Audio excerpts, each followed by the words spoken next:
সন্মুখত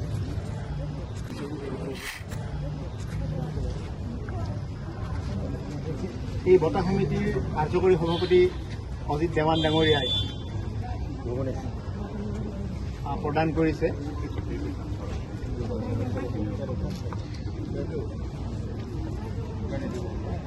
পবিত্ৰ গছা প্ৰদান কৰিছে অজিত দেৱান। এয়া বৰপেটা সত্ৰৰ গছা, এই গছা প্ৰদান কৰিছে অজিত দেৱান ডাঙৰীয়াই। আৰু এয়া এই যে মুৰুলীত জুবিনগাৰ্গে গাইছিল তেখেতৰ গান আৰু সম্বৰ্ধনা পত্ৰ, যিটো বঁটা প্ৰদানৰ পত্ৰ আছে, এই পত্ৰখন প্ৰদান কৰিছে তেখেতৰ জোৱাই লক্ষ্মীকান্ত দাস ডাঙৰীয়া। আমি গৰিমাবাক ধন্যবাদ জনাইছোঁ। আমি এখন গ্ৰন্থ আগবঢ়াব বিচাৰিছোঁ। এই গ্ৰন্থখন খগেন্দ্ৰনাথ পাঠকৰ 7খন গ্ৰন্থ ইয়াতে আছে।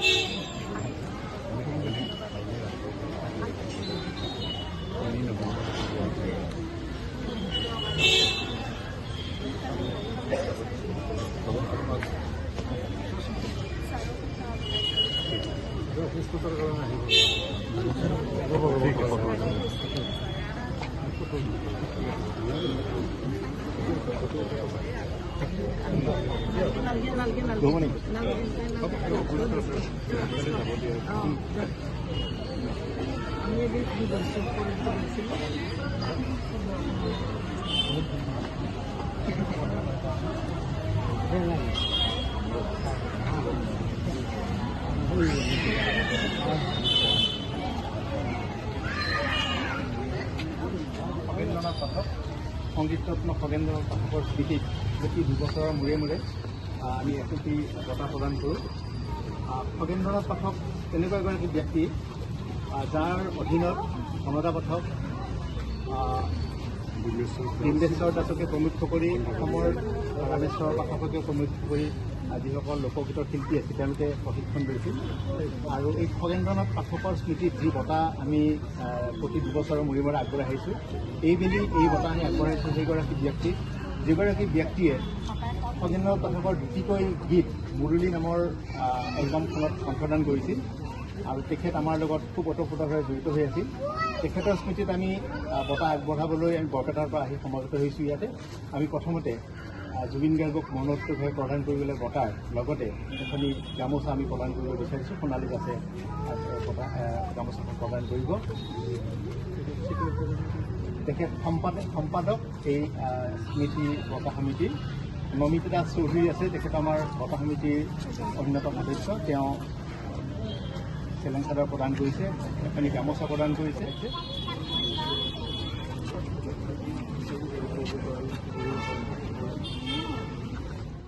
আছে স্মৃতি তৰ্পণ।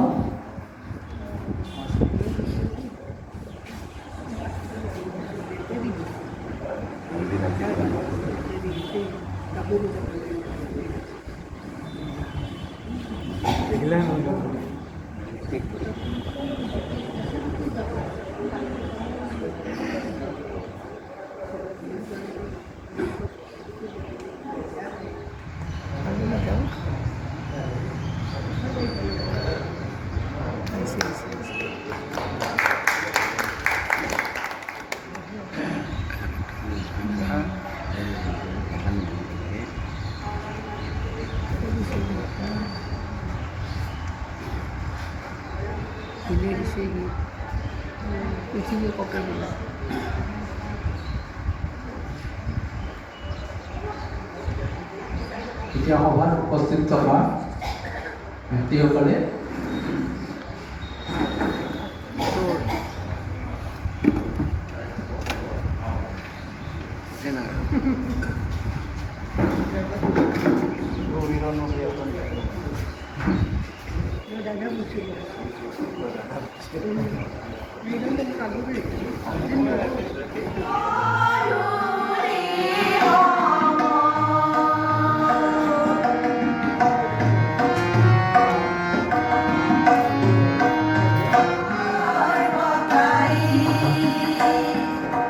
Ole Juli Nandana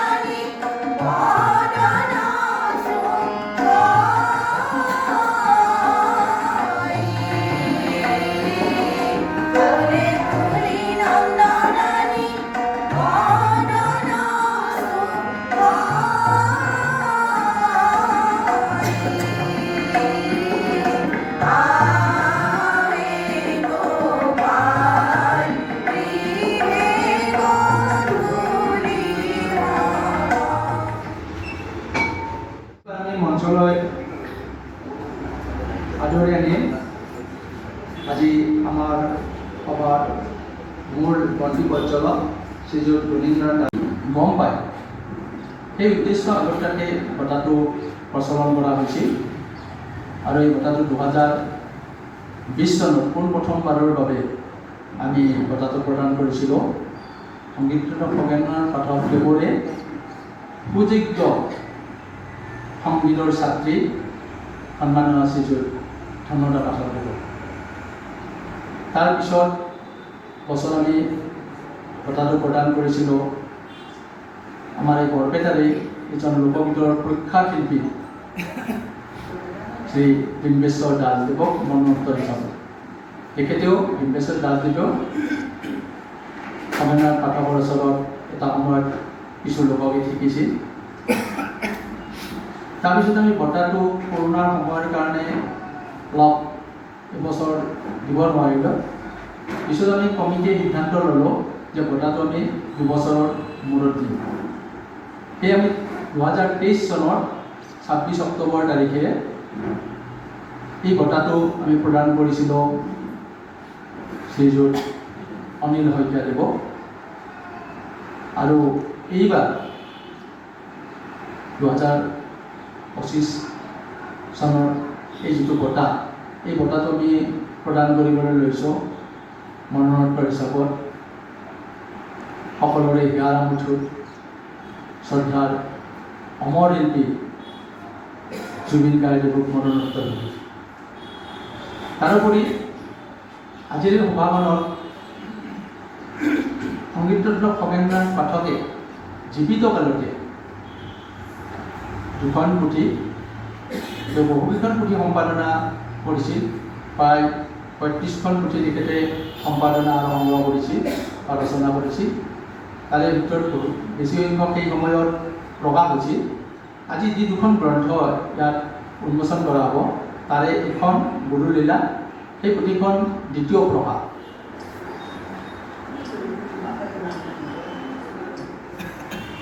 গৌৰৱান্বিত স্মৃতিৰ শ্ৰদ্ধা জ্ঞাপন কৰিছোঁ। মই কিতাপখনৰ এই উন্মোচন কথা কোৱাৰ আগতে মই কিছু কথা কৈ ল'ব খুজিছোঁ। খগেন্দ্ৰনাথ পাঠক সম্পৰ্কে তেওঁৰ জীৱন ইতিহাসৰ চময় জ্যোতিপ্ৰসাদে এটা কথা কৈছে যে সংস্কৃতি হৈছে মানৱ জীৱনৰ পোহৰ, সৌন্দৰ্য, or sweetness and light and শক্তি। sweetness and light সাধাৰণতে এই কথা এই অভিব্যক্তিখিনি প্ৰয়োগ কৰা হৈছে কালিকাত পাঠ্যক্ৰমত মাধুৰ্য আৰু পোহৰৰ সন্তান। গতিকে সংস্কৃতি হৈছে মানৱ জীৱনৰ পোহৰ আৰু মাধুৰ্য আৰু পোহৰৰ প্ৰতি পৰম আসক্তি and the passion to make them prevail। কেৱল এটা তাত্ত্বিক কথা নহয়, প্ৰায় দিশ থাকে। জ্যোতিপ্ৰসাদেও এইটো কৈছিল সৌন্দৰ্য প্ৰয়োগেই সংস্কৃতি বা সেই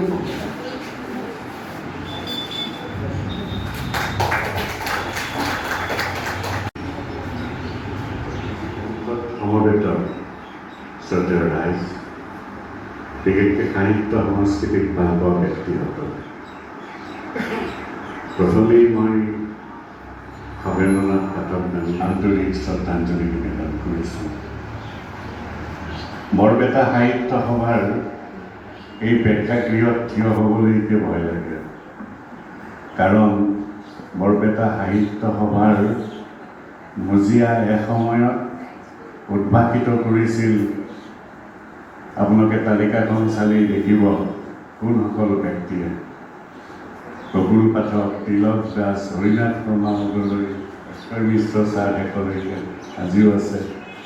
এনেকুৱা বিদ্বান ব্যক্তিসকলে এই সাহিত্য সভা গঢ় দিছিল আৰু সেই সাহিত্য সভাৰ ভৱনত এগৰাকী সাধাৰণ বিষয়া হিচাপে ইয়াত বক্তব্য ৰাখিবলৈ কেতিয়াবা ভয়ো লাগে যে বহু বছৰ আগতে মৰ হাঁহ কৰি অমিগ্ৰা গিৰি ৰায়চৌধুৰীৰ ওপৰত বক্তব্য ৰাখিছিলোঁ আৰু আজি বহু বছৰৰ মূৰত ইয়াত সমবেত হৈছোঁ।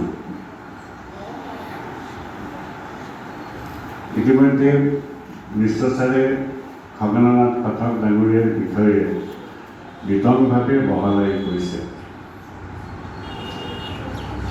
তেখেতৰ হাউলিৰ সৈতে, মই যিহেতুকে হাউলিৰ মানুহ, হাউলিৰ সৈতে দুটা সম্পৰ্ক আছে। এটা তেওঁ হাউলি নৰ্মাল স্কুলত অধ্যয়ন কৰিছিল আৰু দ্বিতীয়টো যে তেওঁৰ জীয়ৰী আজিৰ সভাৰ উদ্যোক্তা সোণালী দাস চিৰন্তন আৰু শিল্প হ'ব লাগিব ভাস্বত। তেওঁৰ শব্দ যেতিয়া শাশ্বত হ'ব, শিল্প যেতিয়া ভাস্বত হ'ব, তেতিয়া জুবিন গাৰ্গ জীয়াই থাকিব। ন্যায়ালয়ে দিব তেওঁক ন্যায়, কিন্তু তেওঁক জীয়াই ৰখাৰ দায়িত্ব আমাৰ সমাজখনৰে। আজি জুবিন গাৰ্গলৈ মৰণোত্তৰভাৱে এই স্মৃতি সমিতিয়ে, খগেন্দ্ৰনাথ পাঠক স্মৃতি সমিতিয়ে যি বঁটা দিব খুজিছে, এই বঁটায়ো তেখেতক জীয়াই ৰখাত সামান্যভাৱে হ'লেও অৰিহণা যোগাব, আমি যি ধৰণে বিচাৰিছোঁ। মইতো ভাবোঁ এইটো ব্যাপক ৰূপত আৰু প্ৰসাৰিত হ'ব। এনেকৈ বঁটা বহুতেই আৰু দিব আৰু বহুতেও তেওঁৰ সৃষ্টিত আজি আলোচনা কৰিব। তেওঁ জীয়াই থাকিব গানৰ মাজত, তেওঁ জীয়াই থাকিব শব্দৰ মাজত। শব্দ ব্ৰহ্ম, শব্দৰ মৃত্যু নহয়, গতিকে তেওঁৰো কেতিয়াও মৃত্যু হ'ব নোৱাৰে। হ'ব পাৰে তেওঁ শাৰীৰিকভাৱে আমাৰ মাজত